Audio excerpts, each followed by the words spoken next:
On va retrouver à Tel Aviv Julien Baloul, car il y a ce soir deux manifestations qui vont avoir lieu et sur des événements qui finalement sont en connexion. D'abord, ce qui s'est passé sur la Gay Pride jeudi à Jérusalem. Julien Baloul, bonsoir. Et puis donc, ce climat de violence extrémiste dénoncé. Julien, ce sont deux manifestations qui se rassemblent ce soir.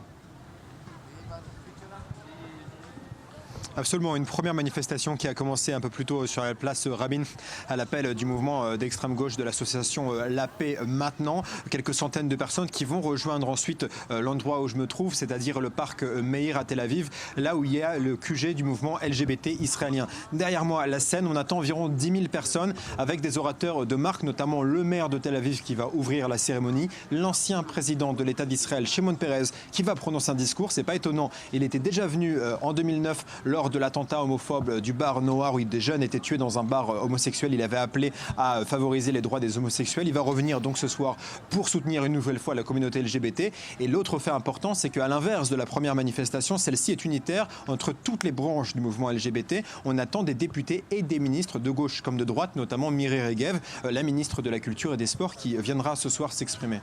Alors Julien, est-ce qu'il y a ce soir une connexion qui est faite entre ce qui s'est passé en Cisjordanie hier et ce qui s'est passé jeudi soir à Jérusalem dans cette manifestation à l'occasion de la Gay Pride?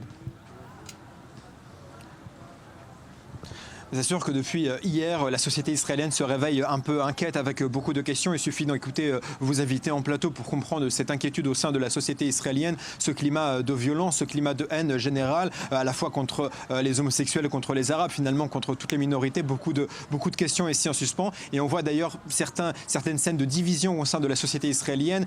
Les différents camps se renvoient la balle au niveau de la responsabilité de ces violences. Et sachez notamment ici que ceux qui vont monter sur scène devront signer une charte de défense des minorités et de lutte contre les violences.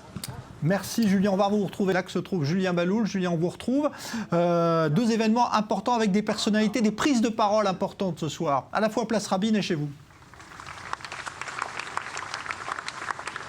Exactement, à l'instant, le maire de Tel Aviv, Ron Huldaï, a pris la parole et actuellement derrière moi, vous le voyez peut-être, l'ancien président de l'État d'Israël, Shimon Peres, 92 ans, est en train de prononcer un discours qui est extrêmement précis. Il est acclamé par la foule lorsqu'il est monté sur scène. Il est très affaibli vu son âge. Il a été acclamé par la foule. Vous l'entendez encore actuellement, la foule acclame Shimon Peres qui condamne ceux qui ont appelé à la haine et ceux qui ont provoqué, selon lui, les meurtres de ces dernières années, de ces derniers jours.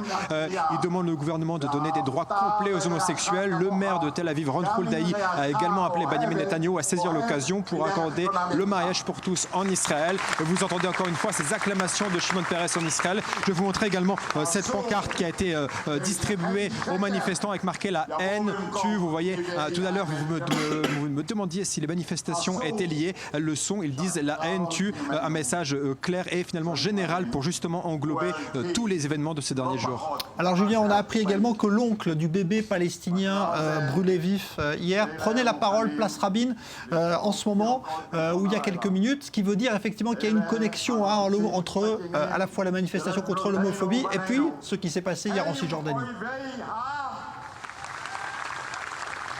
Absolument, et d'ailleurs les participants de la place Rabin sont en train d'arriver ici au parc Gan Meir de Tel Aviv. Le parc est bondé, il y a des milliers de personnes qui sont ici.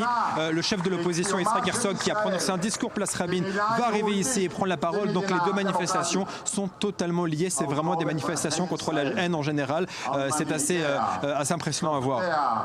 Merci Julien Baloul, donc en direct de Tel Aviv.